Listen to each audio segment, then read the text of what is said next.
ადამიანი ცვლის. დროების ადამიანი.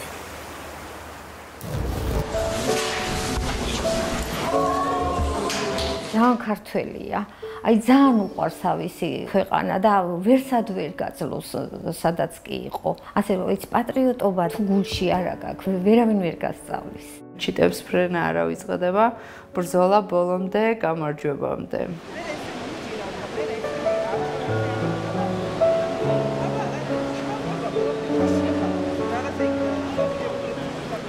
მე გახლავართ ნინო ნოზაძე, გიორგი ოკმელაშვილის დედა. მე ვარ თამთა ჩხეიძე, ოკმელას მეუღლე. გიორგი არ იყო ცელქი ბავშვი, აი რომ გითხრათ რომ ცელქი, მაგრამ რაღაცნაირი მართლა ხიფათიანი ბავშვი იყო, იცი? რაღაცები ისე უცნაურ რაღაცას იტკენდა ხოლმე, რომ რაღაცნაირი ხიფათიანი ბიჭი იყო და აი გამოყვა ბოლომდე. რასაც ეტყოდა, აკეთებდა, მაგრამ მაინც თავისებური რაღაცნაირი ხასიათის ბიჭი იყო. და რაც მთავარია, მართალი, ტყუილს არ იტყოდა, არასდროს მართალი ბიჭი იყო და ვენდობოდი ყველაფერში. ხოლმე ბავშვი იყო, მაგრამ მაინც ნდობა მქონდა ძალიან. ოკმელა გავიცანი დაახლოებით 2005 წელი იყო და 2008 წლიდან ვართ ერთად. ყავს 5 წლის ნიკოლა და აი ესე გემრიელად და კარგად ვცხოვრობდით ამ ამბებამდე.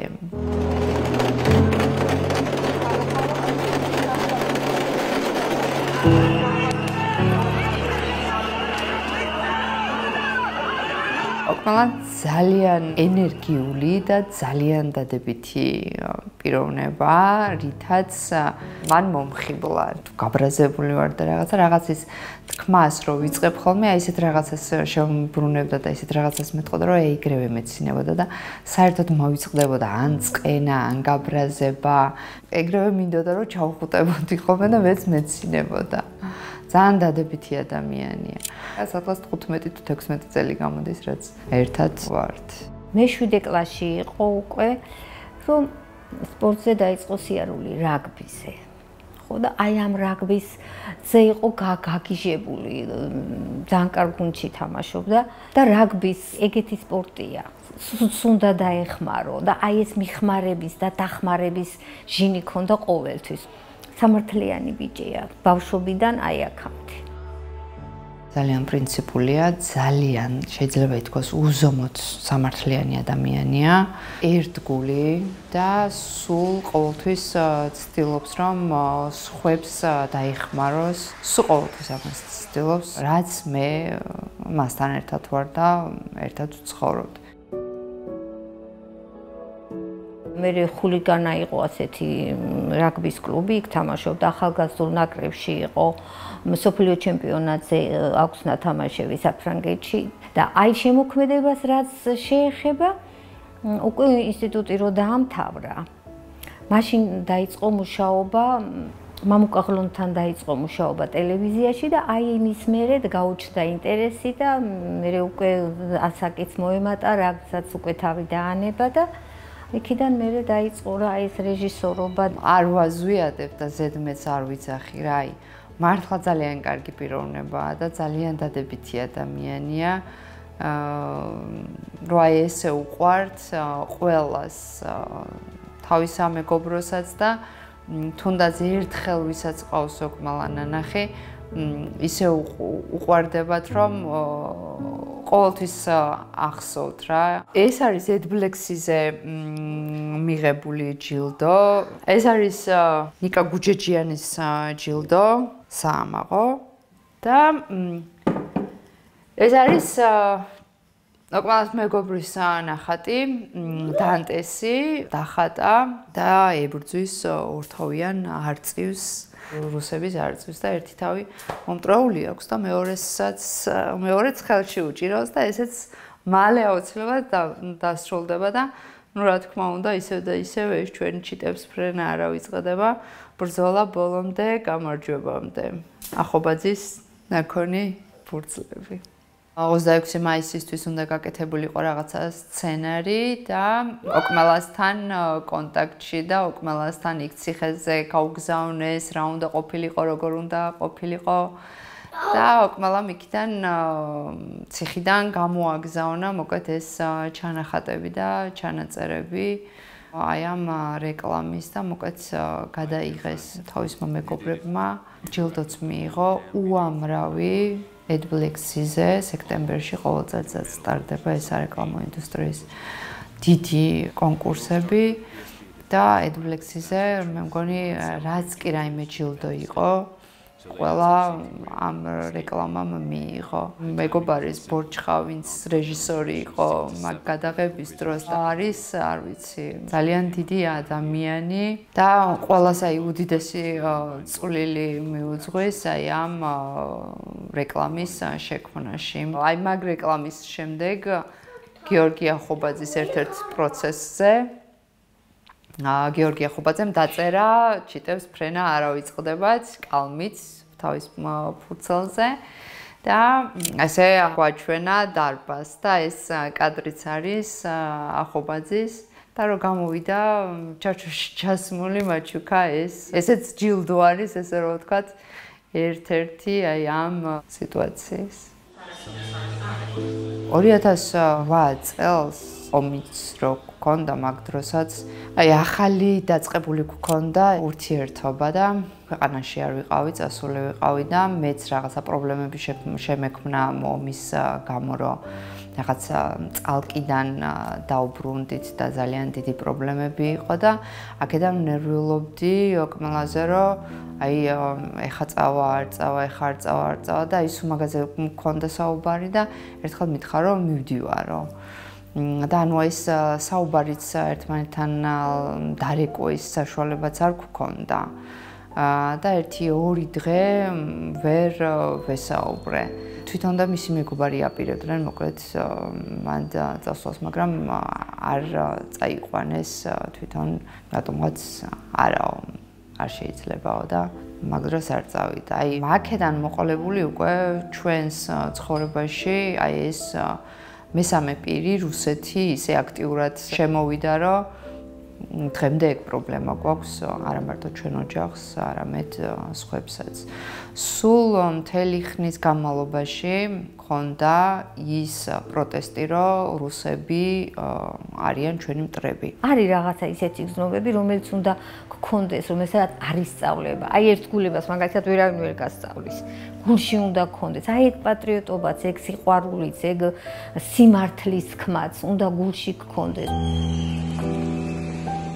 ჩვენი ქმედება იყო რომ აი რუსთაველზე ჩავსულიყავით და იქ გაგვეპროტესტებინა ეს საქციელი კულმინაცია იყო გავრილოვის დღე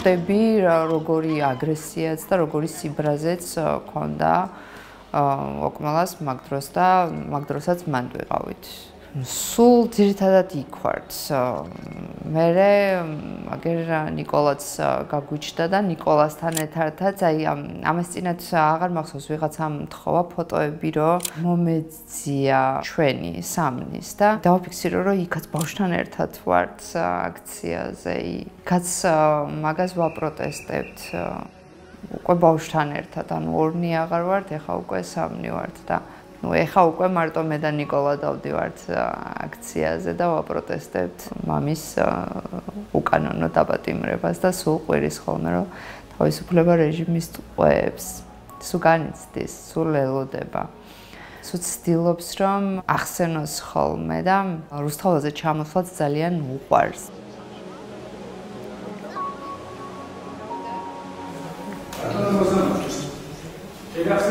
ჩემი ყოფნის მიზეზს რატო ვეშალეთ? იმ დროს საქართველოს პარლამენტი მიიღო კანონი, რომელსაც ჩვენ ვიძახით რუსულს. რაც გონია რომ მართალია და ძალიან ხშირად მე ვფიქრობ რომ კარგად ფიქრობს, იმას აკეთებს, არ დაგიჭერებს არაფერს. აი რაც მოსწონს, რაც თავისია ის უნდა გააკეთოს. ძალიან ხშირად მეუბნებიან, რომ რა უნდოდა იქ რო წავიდა და რა უნდოდა და აი უნდოდა და წავიდა, საჭირო იყო და წავიდა. იმ დღესაც მოკლედ ჩვენ ერთად ვიყავით 13 მაისს ეს ამბავიც რომ მოხდა და კარგად მახსოვს ყველაფერი როგორც იყო. მე ვიყავი ადრე ჩასული, სადღაც დაახლოებით დილის 6 საათი იყო, იმიტომ რომ ეს იყო გაუთენე საქართველოს იყო რუსული კანონის შემოტანა და დამტკიცება და ოკმალას ჰქონდა რაღაც გადაღება. დილის სადღაც 11 საათზე. მეგონა რომ ვერ მოახერხებდა ჩამოსვლას და ამიტომ მე მარტო წავედი და დილის 10 საათი იქნებოდა რომ დავინახე რომ ჩამოვიდა. მანამდეც მოკლედ აი ეს რაღაცა შეხლა შემოხლა იყო და ოკმალა რომ ჩამოვიდა, მაგ დროს უფრო გამძაფრდა კიდევ უფრო სიტუაცია რომ აი ეს ჩვენი ხალხიდან ეს ნიღბოსანი ადამიანები შეითრევდნენ ვიღაცას, სემდნენ, აი ძვლებამდე ამტრევდნენ, რასაც ქვია და მე მოკლედ სადღაც უშვებდნენ, ეს ხო გაატარებდნენ აი ამ დიდ კორდონს პოლიციელების, აი ამ სემთ ყველა უტყავთ, ანუ ეს ამ ვიდეოებს რომ ვუყურებ ხოლმე, დღემდე ვუყურებ, რომ არ დამავიწყდეს ეგ სიტუაცია. ოკმალამ რამოდენიმე შეხლა შემოხლა განარიდა, რაგბისტია და რაღაცა ილეთები იცის მოკლედ და ესეთი კადრი არის, რომ აი ესე ორივე დაპირისპირებულები როცა ვართ, აი შუაში შემოდის და ჩვენ გშლის უკან გვხევს და გვანეიტრალებს, ანუ ისინიც უკან იხევიან და ვეღარ შეიყვანეს. მე იყო კიდევ აი ერთ-ერთი მომენტი, აი კონკრეტულად რომელსაც ედავებიან, იდაყვის ჩარტყმა, როდესაც ოკმალა დგას აი ამ გოგოებთან ერთად და მოდის რამოდენიმე სპეცნაზი და უახლოვდება აი ამ გოგოებს. ანუ ისეთი მომენტები იყო სულ აი ეს ისა რომ ისინი რომ უკვე აი ამ მომენტში რომ უახლოვდებოდნენ ჩვენებს ხო, ანუ არანაირად არ გქონდა იმის წარმოდგენა რომ ან რაღაცა განრიდება იყო, ან რაღაცა ესეთი ის იყო და აი მაგ დროს ოკმალა სიდაყვი ხდება აი ამ პოლიციელს და აი კონკრეტულად აი ამ თემას გვედავებიან, თორე ჩვენ რო გვცემეს, დაგვლეწეს, გვასუნთქეს წიწაკის სპრეი, შემოგვასხეს, დამწვარი გქონდა ყველაფერი. 15 მაისი თენდებოდა, როდესაც მე და ოკმალა ბავშვს წავიყვანეთ ბაღში. მე ბაღიდან დამირეკეს, რომ ცოტა რაღაცა შეუძლოდ იყო ბავშვი და წავიყვანე პედიატრთან. ოკმალა სამსახურში იყო წასული. მირეკავს ამ დროს ვიღაც გამომძიებელი და მეუბნება ესეთ რაღაცას, რომ თქვენთან გასაუბრება მსურს და სახლთან ვარ და თუ შეიძლება რომ მობრძანდეთ. მე ვუთხარი რომ მეთქი ბავშვი მყავს პედიატრთან წაყვანილი და ფიზიკურად ცოცხალ რიგში ვარ და წარმოდგენა არ მაქვს როდის დავბრუნდები და თუ გნებავთ მობრძანდით და აქ გამესაუბრეთ მეთქი. იმიტომ რომ მომერიდა დიდი ხნით რომ დამლოდებოდა ეს ადამიანი. ძალიან დეტალურად გამომკითხა სად ვიყავი, რა ქუჩაზე, რომელ ადგილას და მითხრა რომ არა აქ დაგელოდებით, არ აქვს მნიშვნელობა რამდენი ხანი დაგჭირდებათ, ჩვენ აქ ვიქნებით. წაიღეს ბავშვის iPad-ი, წაიღეს ბავშვის ბეიბისიტერი, Wi-Fi მომიხსნეს და Wi-Fi წაიღეს, წაიღეს ჩემი პირადი ლეპტოპი და ეხა უკმალა რეჟისორია და კამერები, ჩიპები, სახში უდეს უახალი ჩიპები. გაუხსნელი ესე რომ ვთქვათ რა, იცოდნენ თვითონვე რომ გაუხსნელი იყო, მაინც წაიღეს ძველი მობილურები, ყველაფერი არის აბსოლუტურად იმათთან და ხო მიუსაჯეს, მაგრამ ტექნიკას არ გვიბრუნებდნენ ასევე მანქანას. ოკმალა აიყვანეს გზიდან, გააჩერა პატრულმა და მოვიდა 20 ეკიპაჟი. თვითონ ოკმალას არ ჯეროდა რომ ეს 20 ეკიპაჟი იყო მარტო ოკმალასთვის მოსული და ეუბნებოდა რომ გეშლებითო რა ვიღაცაშიო გეშლებითო ალბათო, იმიტომ რომ ამდენი ხალხიო ჩემთვის რა საჭიროა არა ვარ მე ის ადამიანი მე მგონიო რომელსაც ეძებდა. პოლიციის განყოფილებაშიც რომ გადაიყვანეს, აი მაგ მომენტამდეც კი რატომღაც დარწმუნებული იყო, რომ უკმალა სარეძებდნენ. ეძებდნენ ვიღაც სხვას. მაგრამ მე 24 საათის გასვლის შემდეგ, 18 საათის გასვლის შემდეგ მოსაჯეს წინასწარი ორთვიანი პატიმრობა. აი როგორ შეიძლება ჩემი კლავი მინახებოდეს კომპიუტერში. ან რასეძებენ ამ კომპიუტერში, ისეც რა ვერ მოხდეს. აი ვინჩესტერის გადათვალიერებას ერთი წელი დაგდა. აი ხო გამორიცხულია, უბრალოდ მიზანი ნათლად ცდილობენ, რომ ჩემი ბიზნესი განა. ისთვისაც კიდევ ერთხელ მიდივარ მოვასწრებდი კაპიტონ ანას.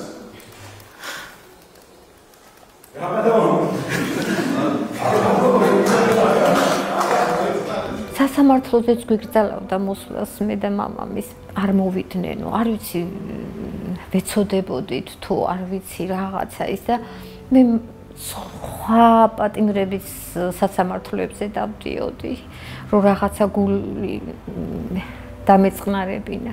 ერთხელ ვიყავი პაემანზე და იცით როგორ მეგონა რომ დამხვდებოდა რაღაცა შეშუპებული აი რაღაც დაბერებული და არა ისეთი ყოჩაღაც დამხვდა და იმის მერე შედარებით დარდი უფრო შემემსუბუქდა იცი რომ ვნახე ისეთივეა როგორიც ის მხიარული თითქოს ვითომ დარდს არ იბჩნევს მაგრამ მე ხო ვიცი როგორ დარდიანია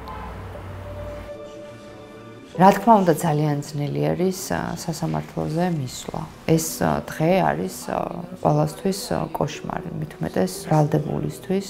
თან, როდესაც იცი რომ მართალი ხარ და ვერ ამტკიცებ შენ სიმართლეს. ყოველი დღე იყო რაღაცნაირი დაძაბული, აი სრული აბსურდი, სრული კოშმარი და მართლა აი რუსული ცირკი, ძალიან კარგად შეერქვა უკმალამ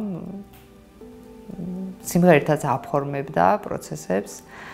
მართლა რუსული ცირკი იყო, ანუ აი აბსურდის თეატრი იყო, ესეთი რაღაცეები ხდებოდა. ძალიან დიდი დარდი დაგვიტოვა გეორგი. მეცოდება ძალიან. აი ამ ბავშვის გამო. თქვენ არიცით როგორი მამაა გეორგი. რამდენი ხანი ბავშვი არ უნახავს. მარტო მაგითო მეცოდება. აი გასწორდი, კარგად გადაიქი, აბა. ოპა! მიდი პირველი ხინკალი. ამ 9 თვის მანძილზე ნიკოლა არ უნახავს და მამას ძალიან განიცდის და ძალიან დარდობს, რომ ნიკოლა ვერ ნახა. არ გქონდა ჩვენ უფლება 24 საათიანი პაემნის. თვეში ერთხელ გქონდა 1 საათიანი პაემანი, სადაც ტელეფონით და შუშით საუბრობ, მაგრამ მაშინ 3 წლის იყო და ვერ ავუხსნიდი, რატო ვერ შეეხებოდა მამას და ვეუბნებოდით, რომ ამერიკაში იყო წასული და რაღაც დროს დაბრუნდებოდა. მე ახალ წელსაც ელოდებოდა და ახალ წლის მერე, როდესაც რეკავდა ნიკოლა აღარ ელაპარაკებოდა, გაბრაზებული იყო, ეგონა რომ მიატოვა მამამ და ესეთი ის ქონდა მიტოვების შეგრძნება. 5 წელი იქნებოდა, 7 წელი იქნებოდა, თუ 9 წელი იქნებოდა, მართლა ნამდვილად მნიშვნელობა არ ქონდა, არც ჩემთვის და არც ოკმელანსთვის. რაღაცნაირად იმ მომენტში ცოტა იმაზე ვიყავით ორიენტირებული, რომ აი 9 თვის მანძილზე რომ მიუშჩიან 24 საათიანი პაემნის უფლება გვაქვს და ვნახავდით ოკმელას და სამივე ერთად ისევ ჩავეხუტებოდით ერთმანეთს. მე არ მირეკავს, იმიტომ რომ სულ ვტირი. ძალიან ხშირად ვტირი და ის მეტყვით ხოლმე იცი რა შენ ახლა არ იტირო დედა, გეხვეწები არ იტირო და მამამიც თამთასთან, ბავშვთან, თავის დასთან, მამამისთან და მე არა. იმიტომ რომ თავს ვერ ვიკავებ, ვტირი ხოლმე ხშირად და არ მოწონს ეგამბები. იცი რა არის, აი ყველაფერს მოვიფიქრებდი ცხოვრებაში და გიორგის ციხეს ვერ მოვიფიქრებდი, მაგრამ ადამიანმა არ უნდა თქვას, რომ მე ეს არ დამემართება. არ შემიძლია იმის გადმოცემა არ გამეარა, მე იგივე ემოციაში ვარ. ეხლა როგორც პირველ, აი მე რო გითხრა, ხა იცი რა რაღაცნაირად, არა, ეს არ იქნება მართალი. უბრალოდ თავს ვატან ძალას, რომ სხვა არ შევაწუხო ჩემი დარდით. მივეჩვიე ფიქრს რა, დარდს რაღაცნაირად და თორემ არ გამნელებია ის სტრესი და ის განცდები, რაც პირველად რო გავიგე, რაც იყო. მაგრამ ალბათ ასე ვიქნები თუ მოვესწარი იმის გამოსვლას მანამდე. ძალიან კაი მეგობრები მყავს, ისინი მაძლებინებენ, აი ჩემი ოჯახიც, ჩემი ნიკოლა მაძლებინებს. ეს ბავშვი ამან გადამატანინა მე. ბავშვმა გადამატანინა, თორე აქამდე არ ვიცი რა დამემართებოდა. რაღაცნაირი ბავშვია, თითქოს აი გიორგის ხასიათს მაგონებს. არასდროს არ იტყუება, იცი? არასდროს არ იტყუება. და მე მინდა რომ ვთქვა, რომ მე თამ გადამატანინათ, ამას თუ გადატანა ქვია. ამ გოგომ გადამატანინა ყველაფერი. ნამდვილად გამიმართლა, რომ ჩემ ცხოვრებაში, როგორც მეორე ნახევარი, ისე შემხვდა და დღემდე ერთად ვართ. ძალიან მიყვარს და არ ვიცი, უმაგისობა ჩემთვის ძალიან ძნელია. რაც შეეხება იმას, რომ რა იქნება და როგორ იქნება, არასოდეს არ დამიყრია ფარხმალი, არც საქმის კეთებაში და არც რაიმე მიზნის მისაღწევად. მართალია ძალიან დიდი ხანია ვიბრძვით და ვაპროტესტებთ აი ამ უსამართლობას, მაგრამ რა გავაკეთოთ? გვებრძვის ისეთი მტერი და ყავს ისეთი მოწინააღმდეგე, რომელსაც მარტივად არ მარცხდება. მაგრამ აუცილებლად დამარცხდება, იმიტომ რომ მისკენ არანაირი სიკეთე და არანაირი სინათლე არ არსებობს.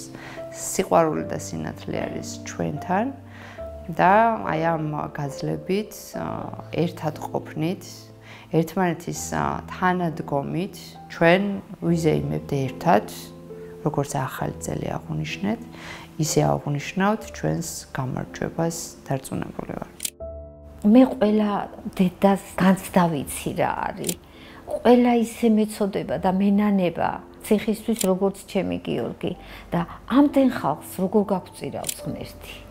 უფლის იმედი მაქვს ძალიან დიდი და კიდე ხალხის. აი იმ ხალხის იქ რო დგას დღე და ღამე.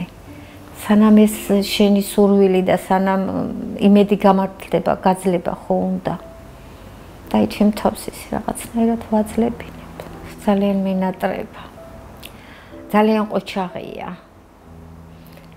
ხო და ძალიან მალე გამოსვლას უსურვებ. არ ვიცი, არ მინდა ეხლა მიგრძალავს ხოლმე ტირის და თქვენ არ იცით როგორ ვიკავებ თავს. ძალიან მიყვარხარ დედაკო. ძალიან მინატრები. რას ეტყოდი და? მამა მიყვარხარ.